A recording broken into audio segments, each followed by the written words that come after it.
Assalamualaikum warahmatullahi wabarakatuh. Innal hamdalillah nahmaduhu wa nasta'inuhu wa nastaghfiruh wa na'udzu billahi min shururi anfusina wa min sayyiati a'malina may yahdihillahu fala mudhillalah wa may yudlilhu fala hadiyalah. Asyhadu an la ilaha illallah wahdahu la syarikalah wa asyhadu anna Muhammadan abduhu wa rasuluh. Faqala ta'ala fi kitabih a'udzu billahi minasyaitonir rajim. Bismillahirrahmanirrahim. Alhaakumut takatsur hatta zurtumul maqabir. Kalla sawfa ta'lamun tsumma kalla sawfa ta'lamun. Kalla law ta'lamuna ilmal yaqin la tarawunal jahim tsumma tarawunnaha 'ainal yaqin tsumma la tus'alunna yauma idin 'anin na'im. Shadaqallahul azim wallahu a'lam bimaradih. Tentu yang kami muliakan dan kami banggakan para guru besar, para pimpinan di lingkungan UIN Sunan Gunung Jati Bandung, terutama Abah Bahrun yang luar biasa senantiasa mengawal kegiatan-kegiatan di Masjid Iqomah ini. Marilah kita bersyukur kepada Allah Subhanahu wa taala dan juga bersalawat kepada baginda Nabi Muhammad sallallahu alaihi wasallam. Hadirin sidang salat duhur rahimakumullah. Setiap orang oleh Allah telah diberikan kenikmatan, nikmat yang tidak akan mampu dihitung. Wa in ta'uddu ni'matallah la tuhsuha. Kalau kalian mau mencoba menghitung nikmat Allah, maka nikmat Allah itu tidak akan mampu dihitung. Saking banyaknya nikmat Allah yang diberikan kepada kita. Tapi hadirin rahimakumullah, nikmat apa yang dengan nikmat itu menjadi jalan kemudahan buat kita mendapatkan ridho Allah Subhanahu wa taala, atau jauhnya adalah mendapatkan jannah Allah Subhanahu wa taala, surga Allah Subhanahu wa taala. Karena seyogianya hadirin rahimakumullah, Allah telah menginformasikan kepada kita dalam surah At-Takatsur itu yang dibacakan dalam muqaddimah tadi, summa latus alunna yauma idin anin na'im.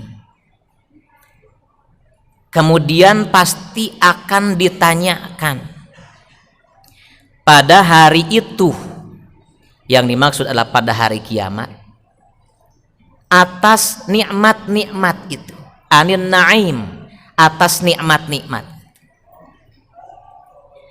Artinya nikmat yang tidak bisa kita hitung itu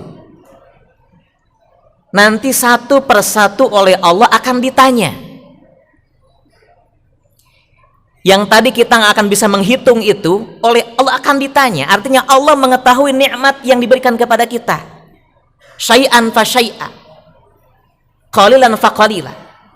Sedikit demi sedikit, sebiji demi sebiji, itu Allah tahu. Dan semua itu akan ditanyakan oleh Allah. Tsumma latus alunna yauma idin anin na'im. Ketika Rasul mengatakan kepada kita ni'matani, dalam bahasanya ni'matani yunsiani, mungkin begitu. Ada dua nikmat yang sering dilupakan. As-sihhatu wal faragh. Sehat, waktu yang senggang. Kayak kita nih, waktu istirahat kan senggang. Waktu istirahat sedang sehat, itu nikmat yang sering dilupakan. Tapi ingat, itu akan ditanya, tsumma latus alunna yauma idin anin na'im. Itu akan ditanya oleh Allah Subhanahu wa taala terkait dengan nikmat itu. Oleh karenanya maka hadirin sidang salat zuhur rahimakumullah, nikmat apa yang ringan dalam penghisaban Allah Subhanahu wa taala, sehingga ketika kita tahu terkait dengan nikmat yang akan dihisab mudah ini, minimal kita bisa mengikutinya atau juga melangkah ke arah situ untuk memperingan nikmat-nikmat yang tadi dalam pertanyaan.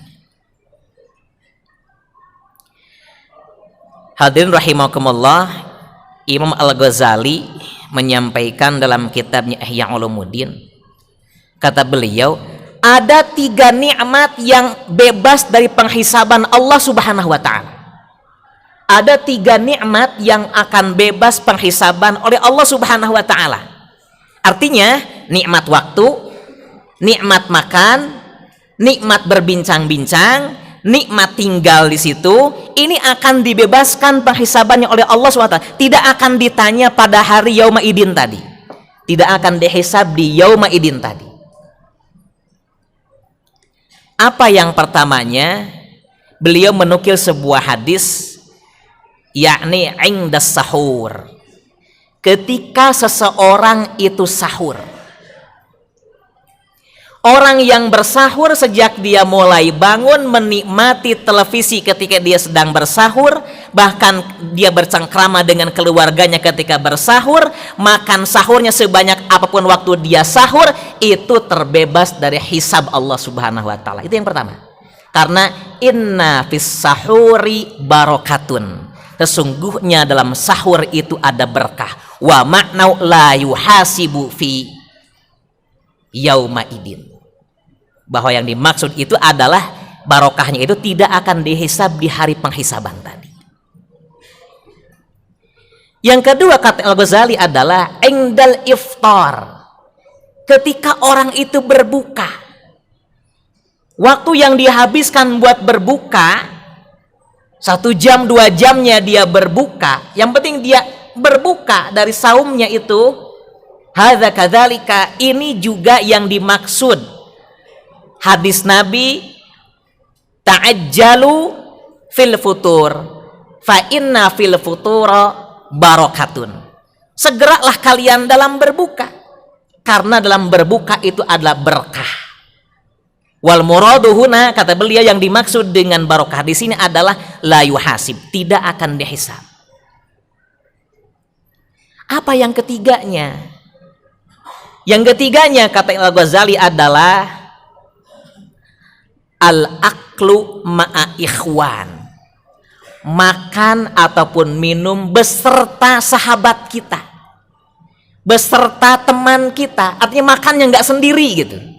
Ketika kita makan dengan sahabat kita, dengan saudara kita, maka selama dia duduk bercengkrama, ngobrol, makan dan minum, yang penting halal makan dan minumnya, tempatnya yang halal, beserta asal dia mendapatkan rizkinya halal, itu pun tidak akan dihisab oleh Allah Subhanahu wa taala. 3 keadaan ini yang kata Imam Al-Ghazali yang akan terbebas dari lafaz yang tadi, tsumma latus alunna yauma idin anin naim, pasti akan dipinta pertanggungjawabannya atas semua nikmat-nikmat itu. Mudah-mudahan kita, makanya kalau para masyayikh, para ulama besar dulu itu kalau diundang makan oleh gurunya, dia makannya banyak-banyak. Kata Imam Syafi'i itu, Imam Syafi'i kalau makan di rumah dia sedikit-sedikit, tapi kalau dia diundang oleh Imam Malik untuk makan, wah dia makannya banyak, paling banyak. Kenapa? Dia mengatakan sebab ini adalah nikmat yang tidak akan dihisab oleh Allah Subhanahu wa taala. Mudah-mudahan kita semuanya diberikan rezeki oleh Allah sehingga kita mampu untuk mengajak teman-teman kita untuk senantiasa bisa makan-makan bareng-bareng. Mudah-mudahan ada manfaatnya. Wallahul muwaffiq ila aqwamit thoriq.